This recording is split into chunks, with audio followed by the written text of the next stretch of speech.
Muy buenas, en este vídeo vamos a aprender a importar un documento SQL a nuestra base de datos, de forma que si alguien ha generado una tabla o una serie de valores o de registros para unas tablas, si nos pasa ese documento o nosotros mismos lo necesitamos exportar a otro lugar, de esta forma podemos cargarlo en nuestros ordenadores, en nuestras bases de datos. Para ello vamos a trabajar con la línea de comandos SQL, esta ventanita que parece el símbolo del sistema de Windows, y vamos a necesitar un documento a importar. En nuestro caso, este de aquí, con su nombre y su extensión. La extensión debe ser .sql.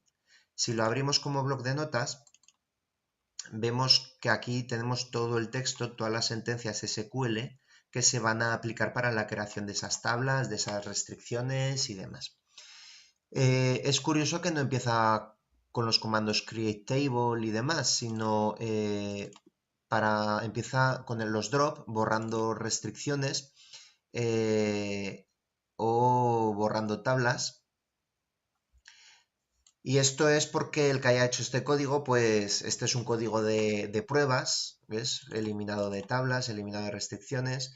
Y lo que está haciendo, ¿qué pasaría si el SQL comenzara creando las tablas?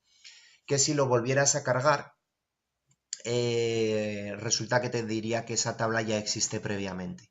Entonces empieza eliminando de forma previsora esas tablas y esas restricciones para luego proceder a crearlas. Aquí todavía sigue borrando tablas.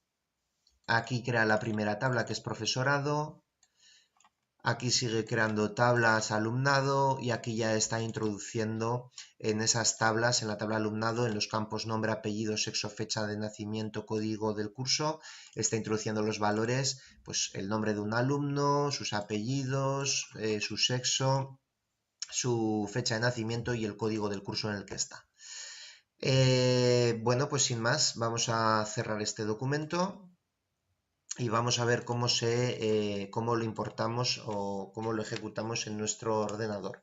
¿Qué necesitamos? Conectarnos, como he dicho, al símbolo, a la línea de comandos de SQL y aquí conectarnos con el usuario principal o con el que estemos trabajando, uno que tenga permisos para hacer estas cosas.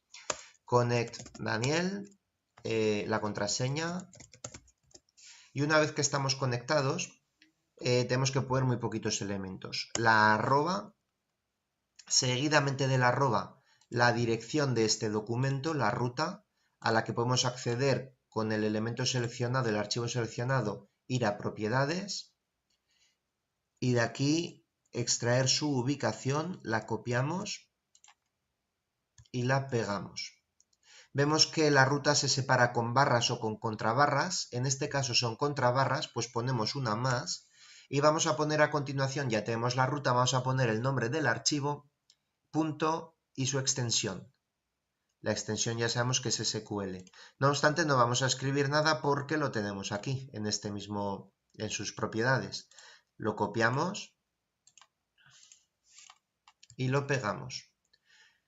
Una vez tenemos la arroba, la ruta está el documento, el nombre del archivo y punto su extensión, le damos al Enter y ya está cargando el archivo. Vemos que aquí nos dice ya ha terminado, vemos que aquí tenemos que ha creado pues varias filas, varias columnas y que nos va dando algún error porque nos dice que la vista de esa tabla no existe y cosas de estas. Bueno, estos errores se deben, por ejemplo, vamos a analizar aquí hay tablas creadas, tablas borradas, alguna de estas ya existía. O, por ejemplo, aquí en esta primera nos dice que la tabla o vista no existe, ¿no? Pues la tabla no existe cuando hemos visto que había algunas tablas para borrar en las primeras instrucciones por si existían previamente, pues si no existe nos da error de que esa tabla no existe y por lo tanto no la puede borrar. Luego algunas las altera, otras las elimina y al final pues ya hemos visto que ha ido creando algunas, ¿no? Independientemente de los errores que haya dado o deje de dar este programa, por el código que tenía previamente escrito en él, o los elementos que ya existían o dejaban de existir antes con el mismo nombre, lo cual puede ser un problema. Repasamos rápidamente lo que se necesita. Conectarse con un usuario con permisos para hacerlo mediante el comando connect y el nombre del usuario y la contraseña cuando nos la pide. Y luego la arroba, la ruta en la que se encuentra el archivo, un separador más en sintonía con los que ya había, dependiendo de si eran barras o contrabarras, el nombre del archivo, punto y su extensión, SQL. Al darle al Enter, el archivo pues ejecutará esas sentencias que tiene escritas.